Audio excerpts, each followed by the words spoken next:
మన సంప్రదాయాలు నిలవాలంటే అందరూ కష్టపడాలి.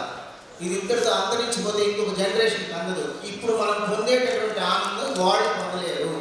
కనుక ఖచ్చితంగా మనం ఈ సప్తగిరి సంగీతులు కానీ, పంచరత్న కృతులు కానీ, మన భద్రాచల రామదాసు వారి యొక్క నవరత్న కీర్తనలు కానీ, పురంధరదాసు వారి కీర్తనలు కానీ, వాగ్గేయకాల కృతిని మర్చిపోతే మన సంస్కృతిని మర్చిపోయినట్లే, మన వారసత్వాన్ని మర్చిపోయినట్టు. మన పిల్లలకు కంప్యూటర్ ల్యాప్టాప్ ఇచ్చినట్లే మన సంపద వారసత్వం ఇచ్చినట్టు కానే కాదు.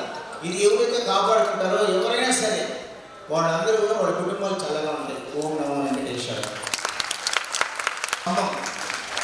గాత్రం, పుంగగానాలు, గాత్రం ఇదంతా ఒక స్తంభం. ఇన్స్ట్రుమెంటల్ మ్యూజిక్ అంతా ఒక స్తంభం. వీణ, వేణు, వయలిన్, సాక్సోఫోన్, నాదస్వరం, క్లారినెట్, ఇంకా ఏదైనా నాట్యం. కాబట్టి ఈ 4 స్తంభాల మీద మన సంస్కృతి ఆధారపడుతుంది. అందువల్ల మన మ్యూజిక్ అన్ని డిపార్ట్మెంట్లు ఉంటాయి, అందరూ నేర్చుకోవాలి. కనుక పొద్దున్న నుంచి మన సంప్రదాయంగా బృందగానాలన్నీ పెట్టుకున్నాం. తర్వాత నాట్యం ఉంది, ఇప్పుడు ఇన్స్ట్రుమెంట్ ఉంది. పొద్దున్న నుంచి నాదస్వరం కచేరీ జరిగాయి, నిన్నంతా మ్యూజికల్ జరిగాయి. 3 భాగాలు అయినాయి. ఇప్పుడు ఇన్స్ట్రుమెంటల్ మ్యూజిక్, డ్యాన్స్ 2 ఉంది.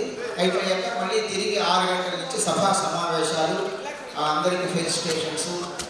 చాలామంది ముఖ్య అతిథులు వస్తున్నారు, వివిఐపీస్, చాలా మంచి గొప్ప గొప్ప ఆఫీసర్స్.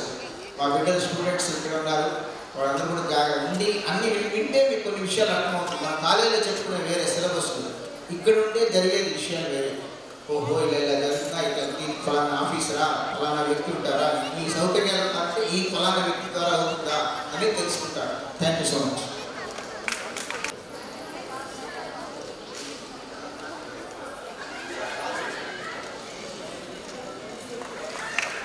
శ్రీ వెంకటేశ్వర సంగీత నృత్య కళాశాలలో రికార్డింగ్ విభాగంలో వాటిలో సార్ అనమాచార ప్రాజెక్టు గాయనంగా పనిచేస్తున్నటువంటి జి దేవరి, అలాగే పిఎం రాధా గారు చెన్నై నుంచి చేశారు.